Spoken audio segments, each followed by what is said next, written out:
In question 3, we have a diagram showing the forces and dimensions of a vertical lift aircraft. In A part 1, we need to find the moment caused by the weight of the aircraft about point X. Well, the weight is 180 kilonewtons and is 2.8 meters forward of point X. Well, moment is force times distance, and putting in the values, this gives 5 times 10 to the 5 Newton meters. In part 2, by taking moments about X, we need to find the lift fan thrust if the aircraft is to remain horizontal when hovering. The lift fan is an additional 4.6 meters from X. Well, the thrust from the lift fan multiplied by the total distance from X, given by these two added together, must equal the moment due to the weight. Rearranging, this gives a thrust of 6.8 times 10 to the 4 newtons.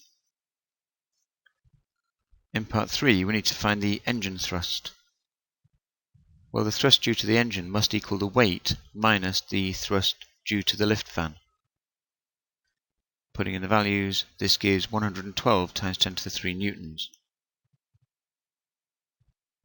In B, having taken off vertically, the jet engine outlet is turned, so the engine thrust acts horizontally. In B, having taken off vertically, the engine outlet is turned, so the engine thrust acts horizontally. The aircraft accelerates horizontally to a maximum velocity. The forward thrust produced by the jet is 155 kilonewtons, with the weight 180 kilonewtons. In part 1, when the resultant horizontal force is 155 kilonewtons, we need to find the horizontal acceleration of the aircraft.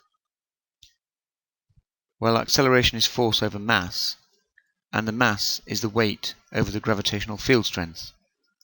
So acceleration is force times gravitational field strength over weight. Putting in the values gives 8.4 meters per second squared.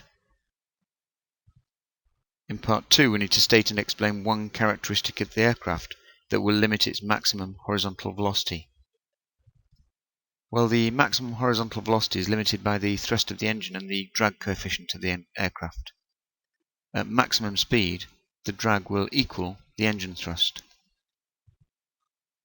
In B part 3, on these axes we need to sketch the velocity time graph for the horizontal motion of the aircraft as it accelerates from 0 to maximum horizontal velocity. Well, it will start with a large gradient as it has a large acceleration, gradient giving acceleration. This will gradually reduce to 0 at maximum velocity. In C, we need to state how a velocity time graph could be used to find the maximum acceleration. Well, the maximum acceleration is given by the maximum gradient